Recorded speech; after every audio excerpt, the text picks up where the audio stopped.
and thank you for watching this one. So I'm not sure if I'm live now, but I assume I am because it's already 1:40 a.m. in here in the Philippines. So thank you again for the invitation. I'm just so happy and excited to share this one with you, my experience, and for allowing me to speak in front of you guys because I've been an Amazon virtual assistant for years before really becoming the chief delivery officer of Seller Candy. I'll explain to you later what the Seller Candy do and what are the things that we are supporting sellers. But yeah, when I first received the invitation to talk here, I was so excited. I like almost forgot that I haven't really talked to a community like this one, but I said like, yeah, I'm always talking to sellers every day, so I think I'll be fine and I can share with you what are the experiences I have been through. So I'll try to share my slide right now. Sorry, I forgot to share this one here. Oops. Okay, I hope that you guys can see my slides. It's working. All right. Thanks for my team for helping me prepare this one, because if I don't have this slide, I will be all over the place. So just kidding. But yeah, I'm here to help you and to help understand what really happened to Amazon in the 5 years of doing this kind of helping sellers in fixing and managing their listings and helping them make sure that they are all totally compliant with Amazon. So before I begin, I would like to really introduce myself first. So as I mentioned earlier, I am one of the founding members of Seller Candy. I am the Chief Delivery Officer, focusing mainly on the services, the quality of our services, and our client engagement. I'm currently heading a team of 50 staff. Most of them are former Amazon seller support as well, and former Amazon VA. So we combined the experience of the former seller support, their internal process, following the Amazon processes, and then the experiences of the VAs supporting sellers that they were helping in the past. So because we know that there are some processes that if we completely follow the process of Amazon, we won't be able to get anything solved. But then with the experiences of Amazon VAs in the past, there will be the combination of the two will be able to get things done faster. But I'm an accountant by profession. I actually started my journey here as a bookkeeper for Amazon sellers. And then I got curious, how does these things work for Amazon sellers and how can I help them more in making sure that their business is running smoothly, not just understanding how profitable they are. So I started learning Amazon, and I'm grateful that back then Amazon support was really helpful. So I gained this experience, which I am going to share with you guys now.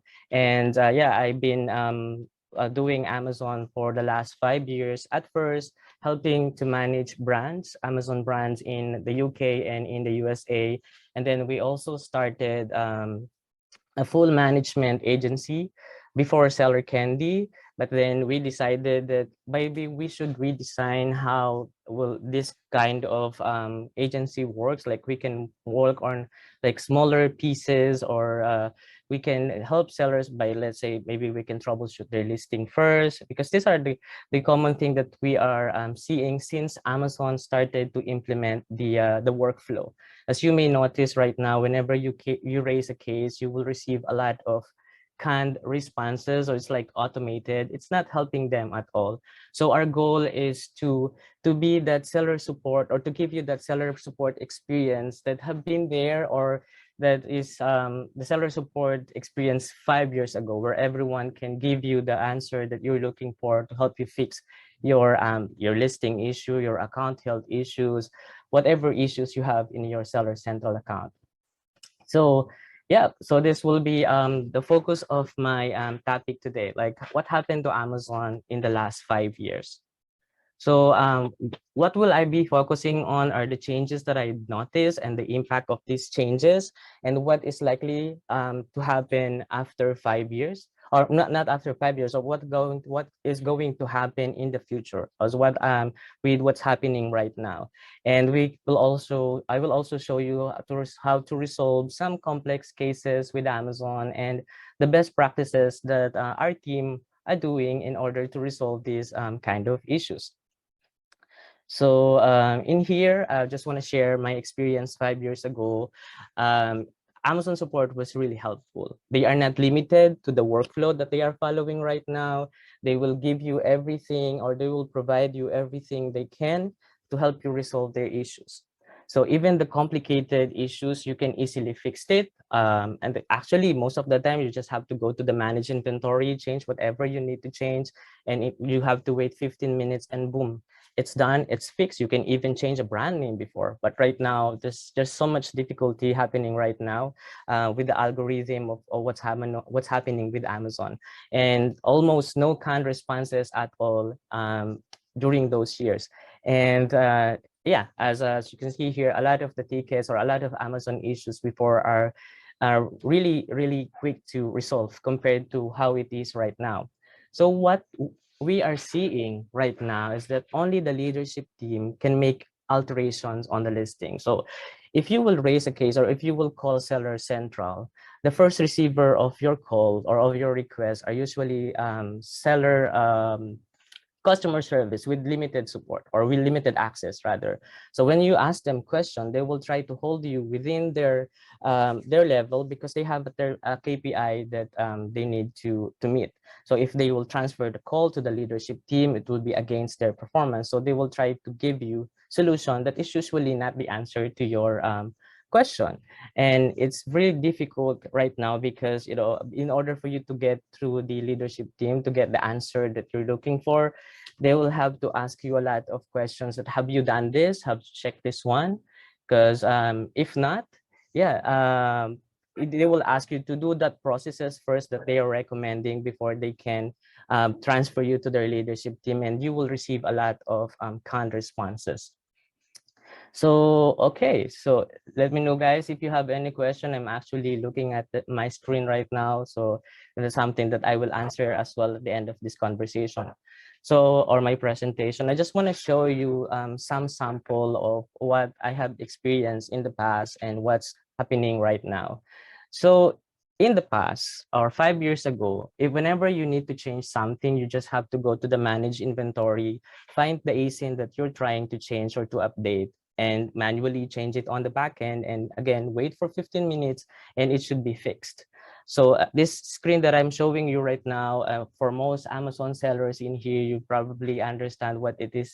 So right now, actually what the difference right now is that you cannot even change sometimes a product title. In order for you to change it, you have to upload the flat file as I'm sharing with you in here. There are different types of flat file that our team are actually using almost every day. We have here the inventory loader, we have the category listing report, we have the price and the quantity, and we have processes that we say that we have to do the partial update, we have to do the full update of the listing. Because in the past 5 years ago, you can even change your brand name at any time you want. But right now, Amazon will not allow you to change it. So if there's anything that you need to change and Amazon is not allowing you because the algorithm says that you are not the retail contributor, you have to upload the flat file. And then if it is not going to work, raise multiple cases, upload the flat file again. And then if it is not working, you have to call Amazon repeatedly, get your goal is to be connected or to be transferred to their leadership team. I also want to take note that Amazon have so many departments. They have the FBA department, they have the catalog department, they have the advertising, they have the brand registry, they have the seller performance team or the account health team. And what we notice is that this team, they are not really say talking to each other. So as a seller, so as the one who raised the case, your goal is to mediate these teams. So sometimes if you call the catalog team, they will tell you that you have to contact the seller performance team because they cannot do anything on their end, that everything looks fine. But it's not going to work like that. So you have to go back to the account health team and ask them and explain to them the situation. And then after you get the information from them, you have to go back again to the catalog team and sometimes go to the FBA team. So there's like a lot of back and forth with the seller support. And also from time to time, you have to provide a lot of documents like this one, the invoices, real world images, and all that information that Amazon may ask you. So it's really, really, really complicated right now compared to how it was before. And also, this one thing that I will show you is the account held policy compliance. 5 years ago, this issue or this dashboard didn't even exist. So I'm showing you this one example with a lot of violations in here. And you as a seller, you have to make sure that you have a really good customer service performance based on their algorithm, and then also the shipping performance. Again, you may notice that I'm using a lot of algorithm terms in here because that's what I am seeing that is happening right now with Amazon. A lot of cases are unsolvable because we are reliant on the algorithm of Amazon. So you have to make sure that we know how to fix it. So our team actually have processes to resolve the suspected IP violation until this very end of this policy compliance that you will see on your Seller Central. So right now, what's happening is that in order for you to address those account violation, you have to perform an RCA. So for those who don't know, the RCA, as I wrote in here, is the root cause analysis. So you have to really identify like what happened. Why do you have that issue? What do you believe happened to that ASIN or to that inventory? Why did it became expired, or why your listing became suspended? And what did you do to fix it? So you have to declare it to Amazon. The things that you perform some investigation on your warehouse, you check the listing, it's totally compliant, or anything, you have to declare it to Amazon. And then lastly, the last part of your RCA is that what will you do moving forward to prevent this kind of issue? This is one thing that I'm always telling our clients, that when you are filing an appeal to Amazon, you don't have to rant. You don't have to say that this is not my mistake, it is your algorithm's mistake, or this is your this is just a customer complaining. No, it's not going to work like that, because they're asking you for the RCA. Sometimes you have to, even though it is not your mistake, you have to admit that it is yours, because that's what they want to see in the appeal that you will submit to them. So it's always important that you have details on the appeal, or you're actually detailing what's happening, so that these checkers, or those that will validate the appeal that you will submit, can easily understand what's going on, and so that they can reinstate your ASINs. And then you will also have to more likely raise multiple cases again. And again, if it is something urgent, you have to repeatedly call Amazon, because your goal is to get your ASINs to be reviewed right away. All right. So this is one thing that I want to share of like what I am seeing Amazon support in the future. So there will be like a complete removal of human chat support moving forward. Maybe not 100%, because they will definitely need some human support. But as I see that the first receiver of the cases will be most likely AIs. So there will be a lot of canned responses. There will be like slowed hiring and condensed support facilities like this one. I mean, the reason why I believe that this is going to happen, as I mentioned earlier, or as you may noticed earlier, I talked about a lot about algorithm. Like for example, the storage. In the past, if you want to increase your warehouse limitation or storage limitation, you just have to email Amazon and ask them, like provide them the business reason why you have to increase your storage, and they will approve you if they see that your request is valid. But right now, it's based on the IPI, or inventory performance index. If you have a lot of inventory, excess inventory, if your sell-through rate is too low, or if you have a lot of stranded inventory there, then that's something that is causing your storage to be on that limit. So in order for you to increase your storage limitation, you have to increase your inventory performance index. There's also issues about the buy boxes. So Amazon will, if you will raise a case now to Amazon and say that why I don't have a buy box on this one, I am the only seller, there's no other seller in here, because Amazon is actually using the fair pricing policy.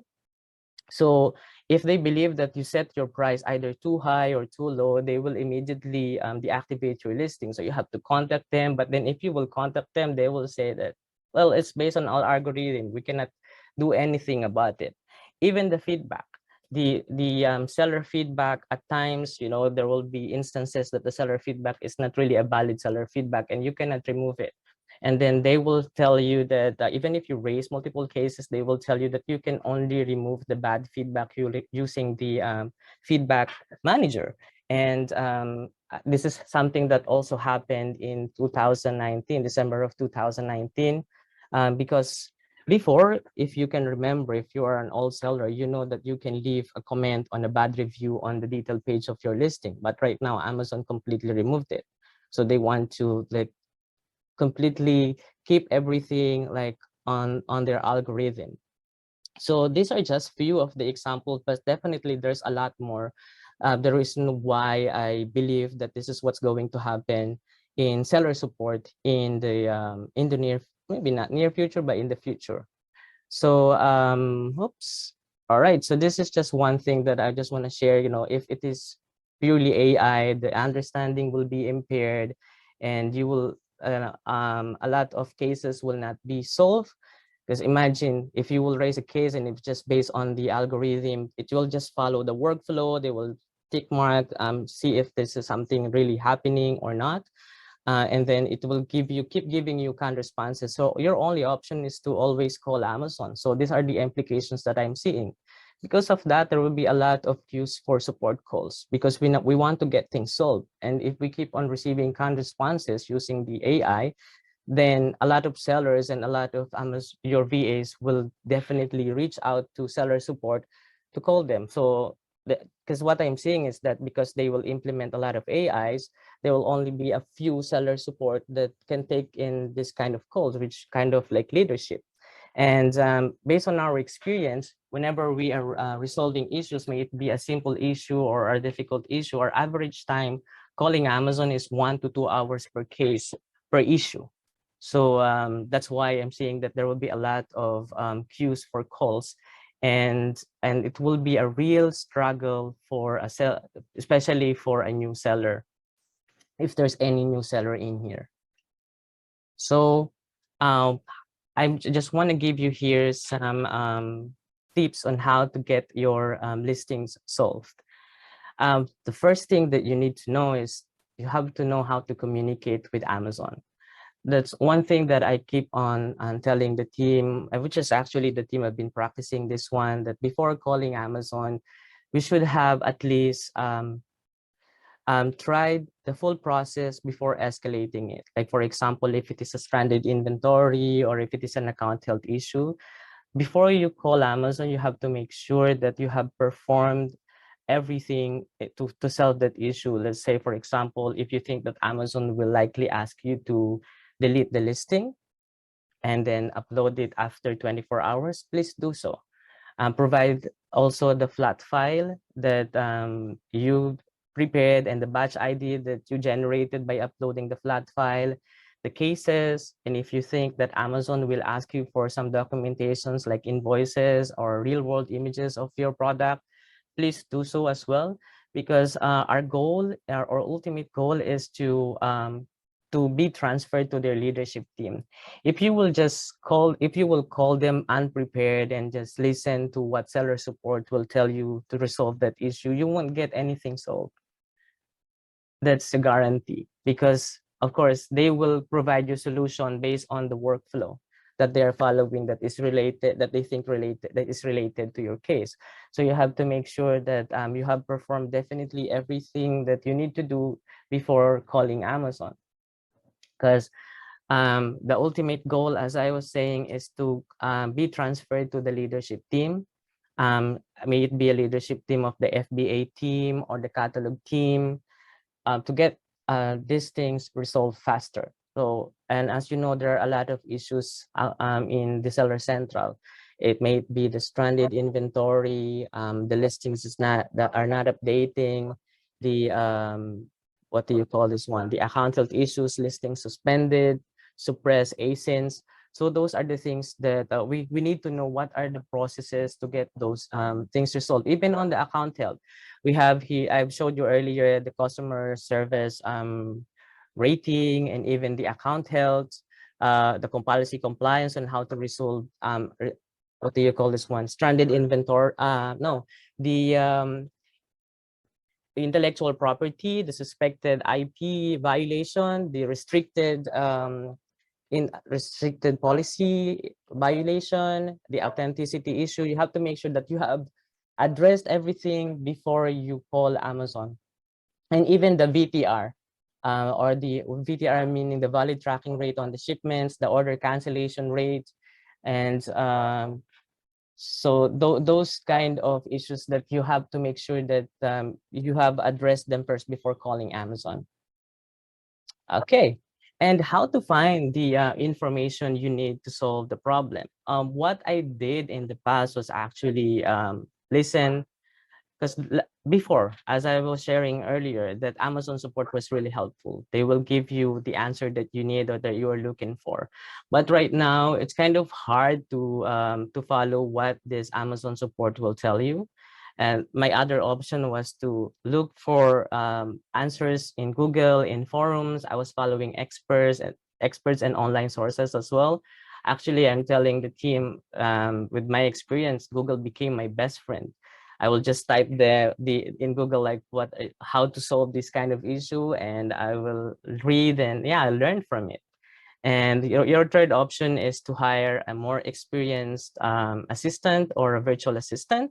Or lastly is to hire a full service agency. They are a bit pricey, but for sure, because they are experienced enough, they know what to do, they will handle everything for you.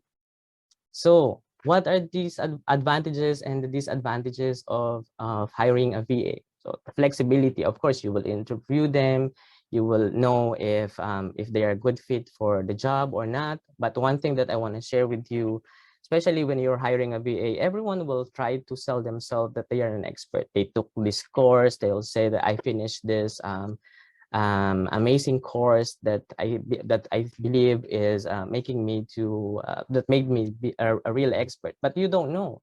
You will only know if they are an expert after you hire them, and usually you have to train them. And as I was saying earlier, there's a lot of department inside seller support. So they need to know how the FBA team works. They need to know how the catalog team works, the reimbursement works, the reimbursement process, the FFT. And even the brand registry, the advertising team. So all those teams inside Seller Central, because as I've shared, they are not sharing information between teams.